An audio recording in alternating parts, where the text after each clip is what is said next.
Welcome to another Founder Wisdom Pod Pitch Me edition. We have Francisco Roque with us today. Roque, Roque. You can check him out on LinkedIn. He's the founder and CEO of Nortech AI. He's in Norway. I'm in Mexico, and he's going to pitch us about his Nortech AI startup today. It's a cool decision making platform, reduces your cost. It's industrial data acquisition and AI products for your business. This pod is brought to you by podpire.com. If you want to start or scale a podcast, go to podpire.com. Frank, welcome to the pod. Tell me a bit more about yourself and the startup. Yeah, thank you. So I just want to correct. I mean, it's in Norway and Portugal that we are located, not Mexico. I'm in Mexico. Yeah. You're in Norway. That's what I was saying. Yeah. Oh, okay. Got it. All right. So yeah, thanks for having me. It's really nice to have a chance to explain a little bit what we're doing and our path and how we came to be. So for myself, I would like to just start by saying a few words of my background. So I have a PhD in data science, and I've been working for now close to 15 years in transforming data into value. That means that I did a lot of, let's call it digging, trying to find the right data at the right time to give the best outcomes to make data-driven decisions. And this has been my path all along. This is my third startup, all of them also within monetizing data or transforming data into value. In between, I worked as a consultant, also doing the same thing. We're mainly in digitalization in the maritime market. As part of some of these projects, I actually met my two current co-founders in a large project for Rolls-Royce Marine.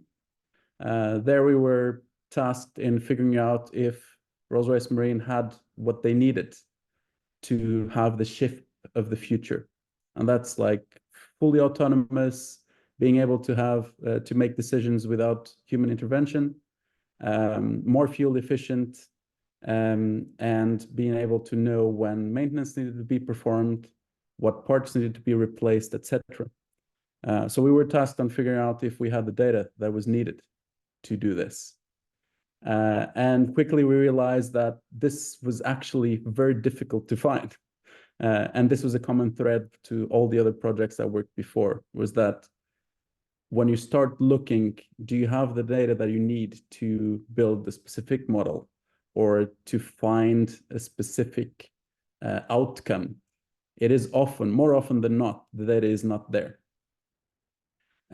So we were working mainly in the maritime market, and this is a market that I'm not sure you're very familiar with the market, but it's a market of very traditionally very, let's call it conservative, so with a low digital maturity.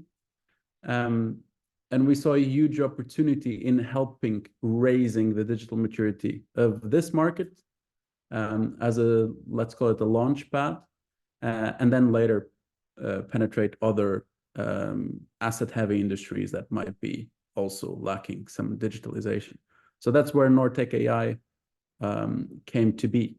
So what we're actually delivering is an end-to-end platform for bringing industries into the Industry 4.0, the so-called digitalization of the industry. And the way that we do it is that we have a hardware plus SaaS platform that facilitates connecting to existing equipment. And I'll just use the example in the maritime market because that's our first market that we're penetrating now. Imagine you have a vessel, there's maybe 20, 30 different types of equipment from different manufacturers. What we do is simplifying connecting to this equipment, translating the data that is already being produced but not being captured at the moment, structuring it, time-stamping it, making it available so that then you can build applications on top of it to transform your business. And that can be anything from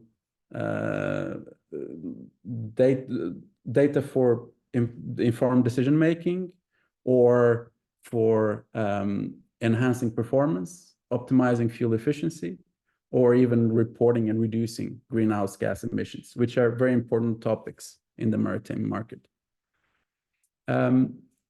Yeah, that's basically it.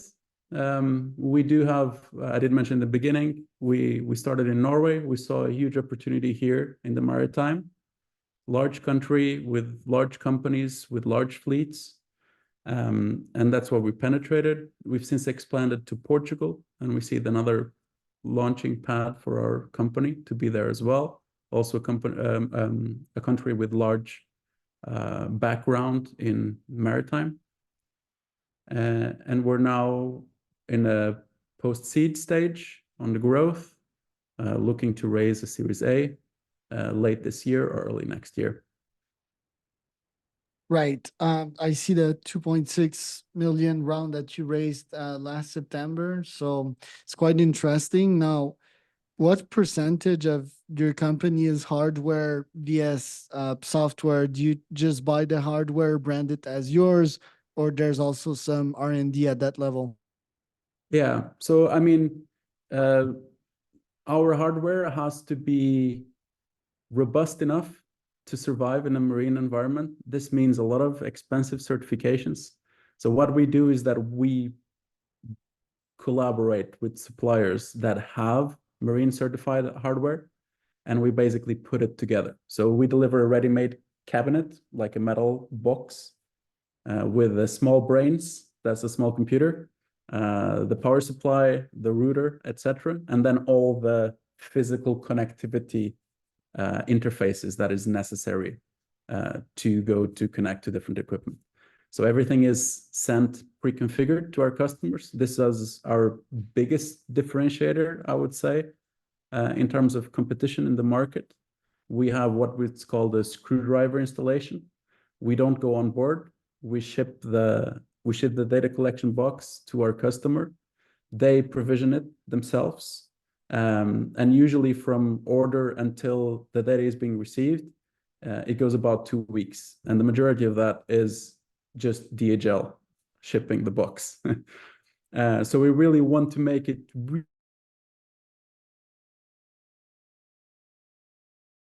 easy to, right? Really lowering the barrier of starting the digitalization process, because we see the biggest barrier right now is just having access to this data. And having access to this data should be easy and simple and cost effective for our customers, right? And then we can build on top of it.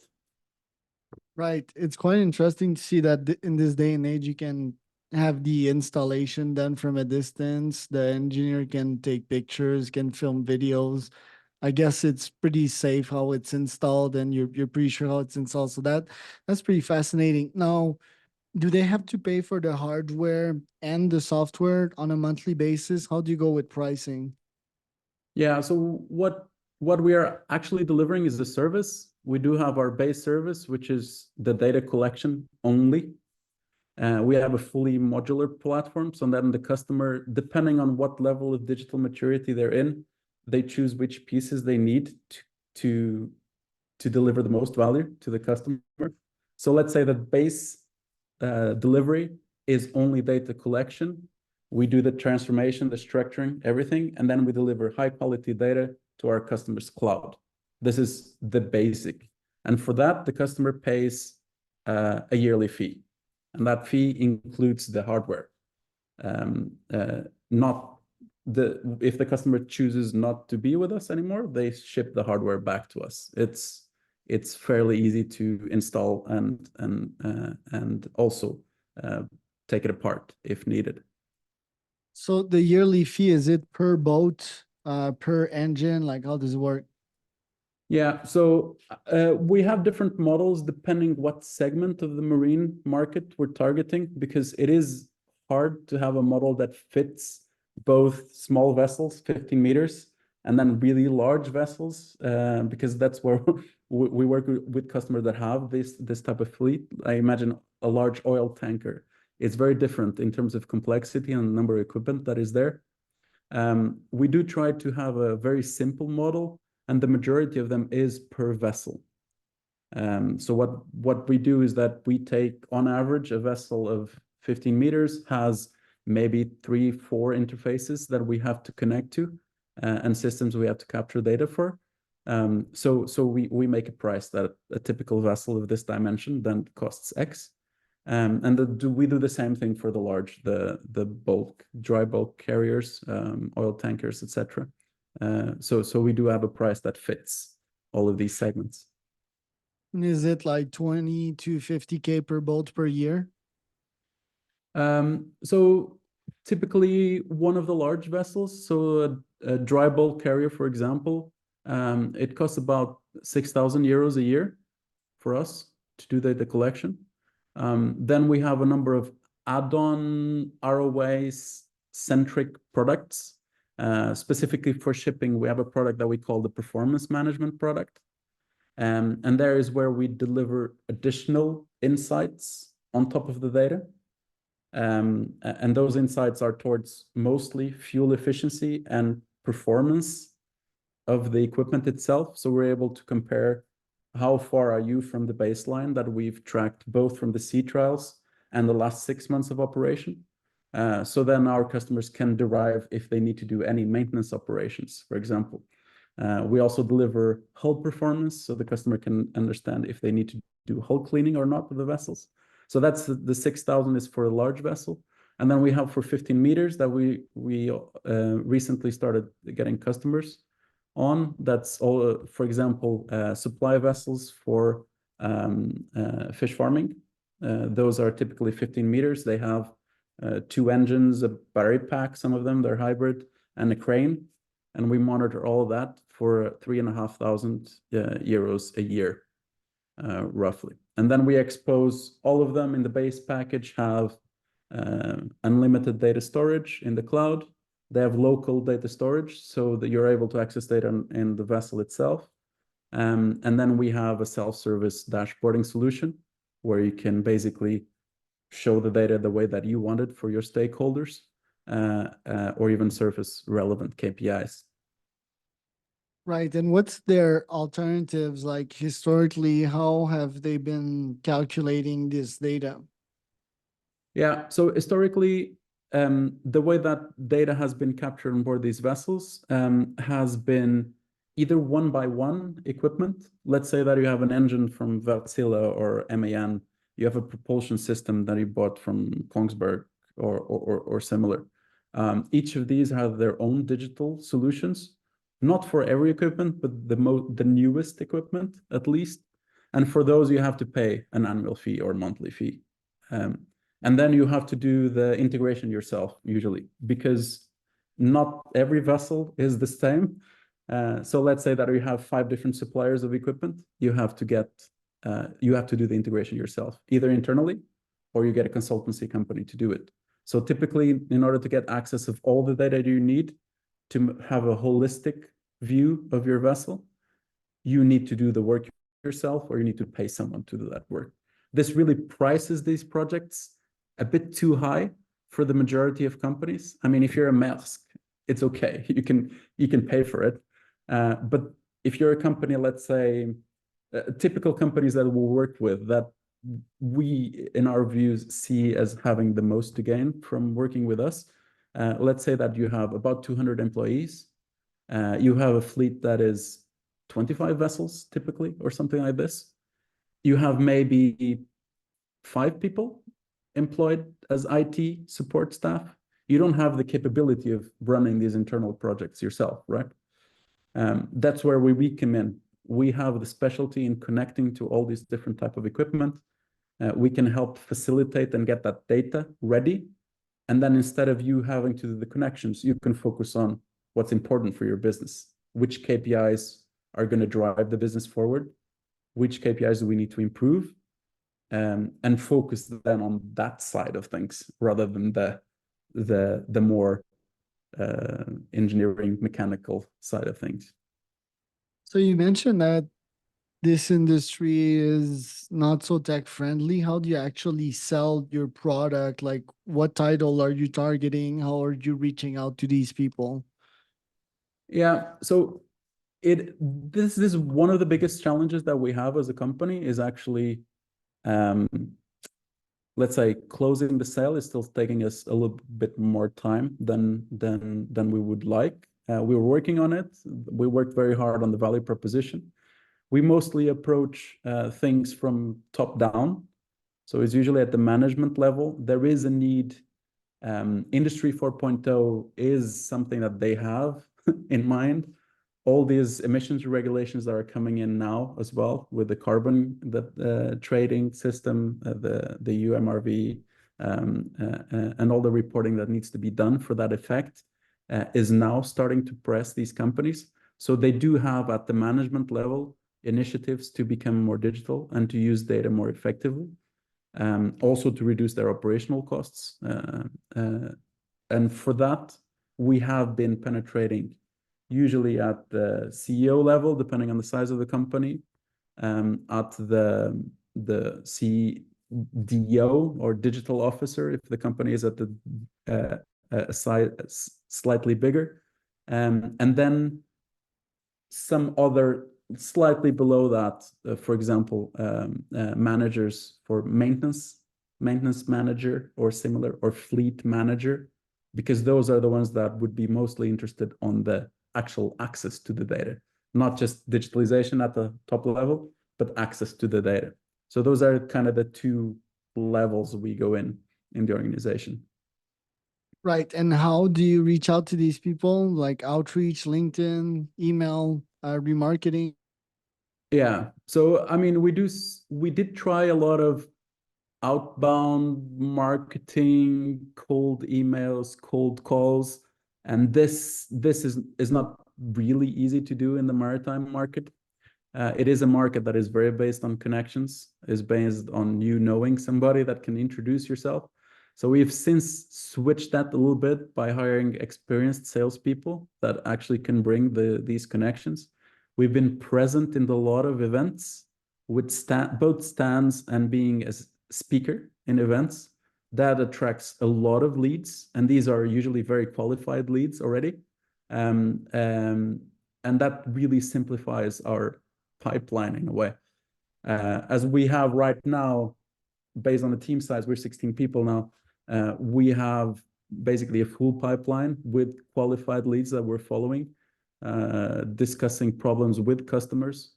We never usually, when we have the first meeting, we have the third or fourth meeting, and we are close to discussing trials. This is how we operate usually. We do a trial, one vessel or two vessels. We show the value that we deliver. The customer designs a little bit what they want to see in terms of KPIs, etc. Most of them do their own implementation in terms of that in top of our dashboarding solution. Some others want us to help them a little bit. And then what happens is that we roll out to the fleet. This is our usual sales process. Usually it takes us about 6 months to close a trial, but the potential in each of these trials is maybe anything between 20 and 100 to more than 100 vessels on all the customers we have. Interesting. And how much in sales do you have in the pipeline for this year in terms of revenue? Yeah, so this year in terms of revenue, current customers, we have the potential of about 6 million euros ARR on current customers. We are currently about 250K ARR on current customers. So we have a little bit of ways to go. On the customers that are most mature, we have been onboarding about one vessel a month. This is the pace. We would like to go faster, but we have to take the speed that the customer is comfortable with. But once that is there, it's a little bit like set and forget, because it just happens. The customer orders a new one, we add it, they buy a new license, and we just roll with it. For the other customers that I haven't converted yet, then it is a little bit hard to estimate what we are going to sell for, since a lot of them are also interested in the value add products. So we're still working on the pricing of those. Right. And what are your top goals for this year? You've raised money, you've got these huge sales goals. What about the product side? What are your top goals this year? Absolutely. So we have worked very hard on the, let's call it the base product stack. That is the one that makes certain that we can do this data collection at scale without us having to spend time basically onboarding customers. Worked very hard on the automatic onboarding, on the actual logistics around shipping to customers, getting it installed, collecting data. And we now started looking into the value add products on top of the data. This is what we see really reduces the lead time to a customer converting, is really coming with a ready-made value proposition, right? The ROI is chewed up for them. This is what they're looking for. So they're not just buying the data collection, which becomes a difficult sale. They're buying the performance management product, for example, for shipping, right? And so we've worked very hard now in the last 2 months, especially on this performance management product that's specifically for the shipping vertical. Then we have a number of value add products for working with our data. So specifically for deploying machine learning models on the edge. There's a different segment of the market that is very interested in that. Can we work on top of the data, push it so that the data is processed on the vessel, and then we can look at it locally. For this, for example, estimating fuel consumption, when you don't have the physical sensors installed. So we've become really, really good at estimating a vessel's fuel consumption based on just the engine performance curves. And now we are within the 5% margin of error, which is excellent. Thinking about that, for example, installing flow meters in a vessel might cost you, I don't know, a couple of €100,000 just to get it started, plus the time that you have to get the vessel out of commission. So we're able to estimate instant fuel consumption now on top of this tool set that we've developed for delivering ML AI add-ons on the vessel. Right? We see it more and more as we collect more data and our customer base increases, that we will be able to develop more and more value add products on top of the data, and then obviously upsell. Love it. Frank, where can people find out more about you and the startup? Absolutely. You can go to our website, it's nortech.ai. You can also follow us on LinkedIn. We're quite active. We post about 3 times a week, relevant topics for the maritime, especially. Or you can reach out directly to me, Francisco Roque. You can find me both on the website and on LinkedIn. And I'm happy to answer any questions.